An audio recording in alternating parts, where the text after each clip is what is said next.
তাণ্ডব ফিল্মের আপডেট তো আমি বেশ ভালোই দিচ্ছিলাম, কিন্তু হঠাৎ আবার কেন আমাকে সেই বরবাদ ফিল্মে ফিরে যেতে হচ্ছে বারবার করে, সেই একই ব্যাপার। তো অন্যান্য ফিল্মের ক্ষেত্রে এই ফিল্মেও অনেক কিছু ঘটতে চলেছে বা ঘটে গেছে। তো সেটা নিয়ে আজকে হচ্ছে এই ভিডিওতে বিস্তারিত আলোচনা করব। ধৈর্য ধরে গোটা ভিডিওটা দেখো। Hello friends, welcome to my new video. আমি জিম চলে আসলাম বরবাদ ফিল্মের একটা বিগেস্ট একটা কন্ট্রোভার্সি নিয়ে। তো সেটা নিয়ে আজকে আলোচিত হবে। তো ধৈর্য ধরে গোটা ভিডিওটা দেখো। বেশ কিছুদিন ধরেই আমি কিন্তু হচ্ছে তাণ্ডব ফিল্মের কিন্তু আপডেট দিচ্ছি আমি। সেগুলো তোমরা যদি আমার ভিডিও চেক করে দেখে নিতে পারো, কত কী আপডেট দিয়েছি তাণ্ডব ফিল্ম নিয়ে, শাকিব খানের আপকামিং ফিল্ম যে তাণ্ডব আসে সেটা নিয়ে। তো তাণ্ডব নিয়ে তো আপডেট দিচ্ছিলাম, সেখানে হচ্ছে তো ভালো একটা ভিউজ পাচ্ছিলাম আমি আমার চ্যানেল থেকে। এত কম মানে সাবস্ক্রাইবার হয়েও ভালো একটা কিন্তু ভিউ পাচ্ছিলাম আমি সেই তুলনায়। বাট হঠাৎ কী হলো যে আমাকে সেই হচ্ছে বরবাদ ফিল্মে ফিরে যেতে হচ্ছে, সেটা নিয়ে বিস্তারিত আলোচনা করছি এই ভিডিওতে। তো দেখো, রিসেন্টলি বরবাদ ফিল্মের মার্কেট কী লেভেলের মার্কেট করছে সেটা আমরা তো ভালো করেই জানি। এমনকি বক্স অফিসে কত কালেকশন করেছে সেটা নিয়ে তো আর নতুনত্ব বলার কিছু নেই। এই ফিল্ম তো 40 কোটির কাছাকাছি বা ধারে কাছে 40 কোটি আপও নাকি করে দিয়েছে, যতটুকু আমি শুনতে পাচ্ছি এখন বক্স অফিস। তো সেটা এখনও তারা অফিসিয়ালি আপডেট দেয়নি, বা 27 কোটি থেকে তারা হচ্ছে অফিসিয়ালি আপডেট দেওয়া বন্ধ করে দিয়েছে মেবি।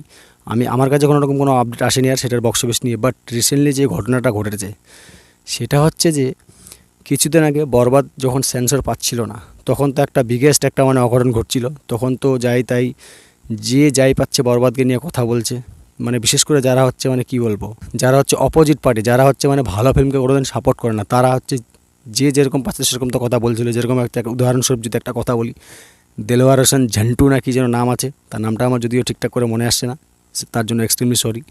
সেই মালটা তো বরবাদকে নিয়ে কত কী না বলেছিল সেন্সর যখন হচ্ছিল না, এটা ফিল্ম সেন্সর পাবে না, এই ফিল্ম কই স্টোরি কই এই ফিল্মে, সেই ফিল্মের প্রিমিয়ারে তারা নাকি দেখেছে, এরকম বিশেষ ব্যাপার। তো দেলোয়ার হোসেন ঝন্টু যে আছে, দেলোয়ার হোসেন ঝন্টু না কি তার নামটা আমার ঠিকঠাক মনে হচ্ছে, হ্যাঁ দেলোয়ার হোসেন ঝন্টুই হবে সে। তো সে যে আছে সে তো মানে যত রকমের নেগেটিভিটি, মানে শাকিব খানের ফিল্ম উঠলে তার যে কেন জ্বলন শুরু হয়ে যায় সেটা আমি বুঝতে পারি না। সে তো অনেক কিছু বলেছে এই ফিল্মকে নিয়ে। তো যাকগে, সেটা হচ্ছে পুরোনো কথা, সেন্সর পাওয়ার আগে সে কথা বলেছিল। তারপরে তাকে মানে বরবাদ নিয়ে এই বক্স অফিসের সাফল্য দেখে তার মুখে কুলপ লেগে গেছে। তো সে আর বিশেষ কিছু বলেনি। তো আমার কাছে বিশেষ কোনো আপডেটও আসেনি। বাট এখন যে কন্ট্রোভার্সিটা চলছে সেটা হচ্ছে আমাদের অস্কার লেভেল ফিল্ম যারা হচ্ছে ডিরেক্ট করে, তার নাম হচ্ছে মোহাম্মদ ইকবাল, এমডি ইকবাল, যাকে আমরা সবাই চিনি। বাংলাদেশ ইন্ডাস্ট্রির একটা বিখ্যাত মানে অস্কার লেভেল ডিরেক্টর একজন। তার যদি রিসেন্টলি তোমরা যদি কিল হিম ফিল্মটা দেখো, কি অস্কার লেভেল ফিল্ম ডিরেক্ট করতে সেটা ভালো করে জানি। তারপরে হচ্ছে ডেড বডি, তারপরে হচ্ছে আরও কী যেন আছে, তত নাম মনে আসছে না। তার তো বিগেস্ট কিছু তো ফিল্ম আছে, সেগুলো হচ্ছে অস্কার লেভেল ফিল্ম সে হচ্ছে উপহার দিয়েছে বাংলাদেশ ইন্ডাস্ট্রিতে। আর সেই সব ফিল্ম না হলে তো বাংলাদেশ ইন্ডাস্ট্রি এত ধ্বংস হয়ে যেত। তো সেই মালটা বরবাদকে নিয়ে এমন কিছু কথা বলেছে ভাই।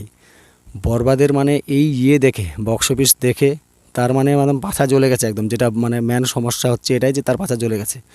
তুমি দেখো, দেলোয়ার হোসেন ঝন্টু যখন দেখছে বক্স অফিসে বেশি পাচ্ছে, সাফল্য পেলো, তখন তো হচ্ছে তার মুখে কোলাপ লেগে গেছে। সে তো আর কোনো রকম কোনো কথা বলেনি সেন্সর পাওয়ার পরে। কিন্তু এখন এই মালটা লেগেছে বরবাদ ফিল্ম যে রিলিজ পেয়েছে, সে হচ্ছে যুব সমাজকে বা হচ্ছে সমাজকে সোশ্যাল মিডিয়ায় হচ্ছে কী মেসেজ দিল এই ফিল্ম, সেটা নিয়ে হচ্ছে তার মেন বক্তব্য।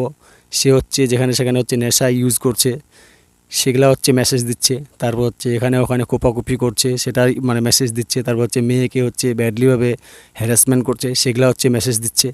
এইসব ব্যাপার হচ্ছে সে হচ্ছে তুলে ধরেছে। তো এইসব ফিল্ম কী হচ্ছে মেসেজ দিচ্ছে সোশ্যাল মিডিয়াকে বা হচ্ছে জনতাকে কী মেসেজ দিচ্ছে, এটা নিয়ে হচ্ছে তার সবথেকে বড় সমস্যা। তো দেখো, তার যে বডি আছে, তার যে হচ্ছে ডেড বডি ফিল্ম যা আছে, তারপর হচ্ছে কিলিং ফিল্ম যা আছে, সেই সব ফিল্ম হচ্ছে কী মেসেজ দিয়েছে ভাই, আর হচ্ছে ইন্ডাস্ট্রির কতটাই বা উন্নতি করে নিয়েছে, সেটা হচ্ছে আমার তার কাছে হচ্ছে বিগেস্ট কোশ্চেন। তুমি যদি বরবাদকে দেখো, বরবাদ যা লেভেলের সাকসেস পেয়েছে সেটা দেখে অবশ্যই পজিটিভ দিক যত লোক থাকবে, তার কিছু না কিছু তো লোক তো হচ্ছে নেগেটিভিটি ছড়ানোর জন্য থাকবেই, নাহলে তো ফিল্মের তোমার হচ্ছে ভাইরালটা ব্যাপারটা হবেই না। তো যাই হোক, যেমনটা হচ্ছে পাঠানে ঘটেছিল ঠিক তেমনটা হচ্ছে এখন বরবাদের ক্ষেত্রে হতে ধরলো।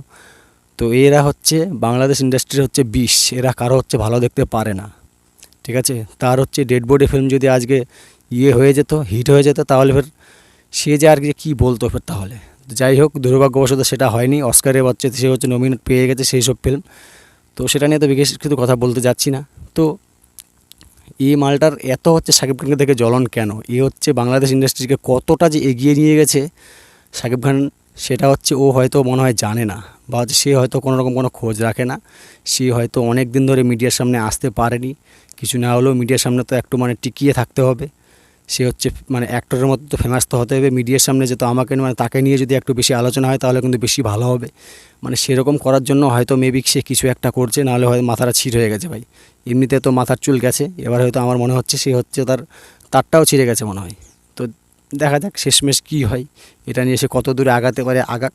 কিন্তু এরকম যে সে যে কথা বলছে, আজকে তুমি যদি ইন্ডিয়ান ইন্ডাস্ট্রি বা অন্যান্য ইন্ডাস্ট্রিতে দেখো, বিগেস্ট ফিল্ম যে আছে, যেরকম দেখো সালার পরে একটা সোশ্যালকে মানে একটা সমাজকে কী মেসেজ দিয়েছে, তারপর হচ্ছে পুষ্পা যে ফিল্ম যে আছে, পুষ্পা 2 যে ফিল্ম আছে, সেই সব ফিল্ম হচ্ছে কী মেসেজ দিয়েছে সোশ্যাল মিডিয়াকে, তারা তো চোর এসা ওটা দেখাচ্ছে, মানে সেই পরিপ্রেক্ষিতে সেও হচ্ছে মানে বরবাদ ফিল্মকে বলতে চাইছে সিনেমা ভাই, সেটা হচ্ছে এন্টারটেইনমেন্ট, পাবলিক কোন জিনিসটাকে অ্যাকসেপ্ট করবে সেটা হচ্ছে পাবলিকের টোটালটাই হচ্ছে ব্যাপার, সেটা হচ্ছে তুমি আমি হচ্ছে নাক গলানোর কেউ না। তো যে ফিল্মটা হচ্ছে ভালো করে হচ্ছে বক্স অফিসে সাফল্য পাচ্ছে সেটা নিয়ে তুমি হচ্ছে বাহবা জানাও, সাবাসী জানাও, সেটা না করে তুমি হচ্ছে নেগেটিভিটি ছড়াচ্ছ, এই জিনিসটা তো ভালো না, এটা হচ্ছে মোটেও কেউ হচ্ছে ভালো চোখে দেখছে না। তো এটাতে নিয়ে হচ্ছে এমডি ইকবালকে তোমরা হচ্ছে কী বলবো, সেটা হচ্ছে কমেন্ট বক্সের মাধ্যমে একটু আমার আলোচনা করে যাও। তো এটাই হচ্ছে একটা বিশেষ ব্যাপার ছিল। আমি তো তাণ্ডব ফিল্মের বেশ তো ভালো আপডেট দিচ্ছিলাম, সেখানে ভিউজও ভালো পাচ্ছিলাম, সে আমার চ্যানেলের সাবস্ক্রাইবারের তুলনায়। এত ছোটো চ্যানেল হয়ে যে এত বড় কথা বলছি, এটা নিয়ে প্লিজ কেউ কিছু মাইন্ডে করো না, এমনকি হচ্ছে ভুট্টা খেতে হচ্ছে আমি ভিডিও করছি, এটা নিয়েও কেউ কোনো রকম কোনো মাইন্ডে করো না, এবং আমাকে নিয়ে কেউ নেগেটিভিটি ছড়িও না, আমার অসুবিধা আছে বলেই আমি ভুট্টা খেতে আমি যেখানে সেখানে ভিডিও করি, এটা নিয়ে প্লিজ কেউ আমাকে নেগেটিভ করিও না, তাহলে আমার হচ্ছে নেক্সট যে ভিডিও আসবে সেগুলোতে আমি হচ্ছে কী বলবো মানে উৎসাহিত হব না ততটা। প্লিজ আমাকে নিয়ে হচ্ছে কেউ নেগেটিভিটি ভিডিও ছড়িও না, মানে কমেন্ট করিও না, ভালো লাগে না। তো এই যে এমডি ইকবালের এই যে ব্যাপারটা যে আমি যে আলোচনা করলাম এই ভিডিওর মাধ্যমে, সেটা হচ্ছে তোমাদের কতটা ভালো লাগলো সেটা যদি একটু কমেন্ট বক্সের মাধ্যমে আলোচিত করো বা আলোচনা করো, তাহলে আমার সত্যি বলছি খুবই ভালো হবে। তো এটা নিয়ে তোমাদের কি মতামত সেটা হচ্ছে কমেন্ট বক্সের মাধ্যমে জানাও। তো সেই টাকলা এমডি ইকবাল ভার্সেস সাকিব খানের কন্ট্রোভার্সি নিয়ে তো বিগেস্ট একটা তো আপডেট দিলাম, তো কতটা ভালো লাগলো সেটা হচ্ছে, বা আমার যে হচ্ছে এই যে রিপ্লাইগুলো কিছু যে দিলাম সেটা হচ্ছে তোমাদের কতটা ভালো লাগলো সেটা হচ্ছে কমেন্ট বক্সের মাধ্যমে বলবা। তো এইসবই ছিল আজকের ভিডিওর হচ্ছে বিগেস্ট আপডেট। আসছি পরের ভিডিও নিয়ে খুব শীঘ্রই, ততক্ষণে সকলে সুস্থ থেকো, ভালো থেকো, আর নতুন হলে চ্যানেলটাকে প্লিজ সাবস্ক্রাইব করে দিও। Take care, tata, by.